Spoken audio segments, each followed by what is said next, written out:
Hai semuanya, kembali dengan saya Riz di RichB77. Nah, di sini akan kita cicil Bitcoin sampai nikah episode ke-15. Oke, hari ini sebelum saya cicil Bitcoin, itu saya akan bahas sesuatu yang mungkin agak krusial dan viral hari ini yaitu tentang krisis. Nah, kalian tahu nggak krisis 98? Nah, walaupun saya belum lahir pada zaman itu, saya kelahiran 99 Desember ya. Anggaplah 2000 gitu. Orang tua saya mengalami, dan itu hal yang sangat tidak mengenakan tahun itu. Dan orang yang bertanggung jawab tentang itu yaitu ini, namanya George Soros. Jika kalian tahu, George Soros itu pemilik hedge fund Quantum Hedge Fund itu. Dia yang bertanggung jawab atas collapse-nya Bank Inggris dan tahun 98. Saya pengen ngasih tahu kalian itu. Mungkin banyak orang yang udah ngasih tahu, cuma ini buat kalian. Karena di 2030 sepertinya kita cuma punya dua pilihan, yaitu jadi orang kaya, yang sudah kaya maksudnya. Kedua, kita hidup di luar sistem, artinya kita upgrade. Upgrade itu gimana sih? Ya jadi petani mungkin, buat makan diri sendiri, nanam sayur buat makan diri sendiri. Itu. Karena apa? Saya lihat juga ini keadaan sekarang itu IHSG anjlok, dan Pak Prabowo bilang gini. Presiden Prabowo menyebut tak ambil pusing dengan kondisi indeks harga saham gabungan yang sempat anjlok pada perdagangan Selasa 19 Maret 2025. BI sempat pembekuan perdagangan beberapa kali pada hari itu usai IHSG anjlok hingga 7%. Dalam pembukaan sidang paripurna Kabinet Jumat 21 Maret 2025, Prabowo menyebut tidak masalah dengan kondisi pergerakan saham di pasar modal Indonesia yang berfluktuasi. Kayaknya krisis 98 itu bakal kembali lagi, tapi saya bukan nakut-nakutin sih, cuma kita supaya antisipasi jika itu datang. Pertama, mungkin tips yang bisa saya kasih itu lunasi hutang dalam bentuk apapun itu. Apalagi mainannya dengan bank. Susah sekali karena George Soros sudah mulai melakukan intimidasinya lagi. Jika kalian pakai data, dia punya suatu media juga di Indonesia, jadi itu yang bahaya dan cukup terkenal. Dia sudah investasi di sana, dan mungkin dengan media itu dia bisa menggiring opini. Dia melakukannya secara legal, itu yang pertama. Jadi tidak bisa ada kena hukum. Dia itu juga dimusuhi di negaranya dan Rusia. Karena tingkah lakunya, karena dia kapitalis itu. Itu saja sebenarnya. Dia itu kapitalis orang. Jadi saya minta kepada kalian yang punya hutang di bank, dan uang kita itu sangat erat kaitannya dengan US dollar. Jadi gimana bunga US dollar, bunga Indonesia itu akan ikut. Jadi kalian yang punya hutang di bank, segeralah lunasi. Yang punya cicilan rumah, segeralah lunasi. Beli apapun, cash lah.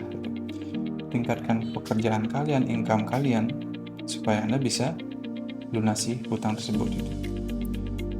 Hiduplah sesederhana mungkin yang kalian bisa, tapi tetap happy itulah. Itu yang harus kalian lakukan, karena ini momentumnya sangat krusial. Walaupun saya belum sesukses orang-orang pun, tapi cuma dari yang saya pelajari 5 tahun ini akan sangat sulit buat kalian. Dan setelah 2030 akan lebih sulit lagi. Itu tips yang saya bisa kasih tahu, yaitu lunasi hutang, perbesar income, buatlah semacam dana darurat buat Anda sendiri. Saya cinta Bali, Indonesia. Saya nggak ingin kalian bernasib seperti orang-orang di 98. Jadi pelajarilah investasi juga bagaimana. Saya cuma pengen kalian jadi orang yang lebih baik, itu aja. Entah itu perempuan ataupun laki-laki, itu sama saja. Itu yang bisa saya tegaskan dalam video ini sebelum saya cicil Bitcoin sampai nikah. Oke.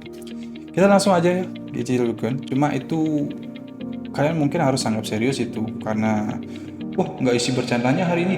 Nggak apa-apa, nggak peduli. Saya share TikTok isinya monyet-monyet semua. hujatan semua nggak apa-apa, saya nggak peduli, tapi cuma saya terus terang pengen nolong dari apa yang saya tahu itu aja.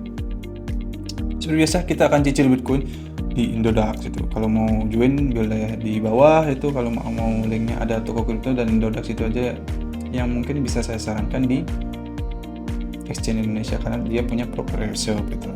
Proof of reserve. Oke, kita langsung aja cicil Bitcoinnya.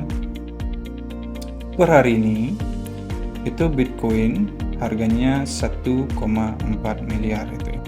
Di Indodax kerasa lambat ya harganya, itu karena dia langsung ke rupiah itu IDR, jadi agak susah, memang agak lambat itu, liquidity-nya lain itu, belajar lagi gitu.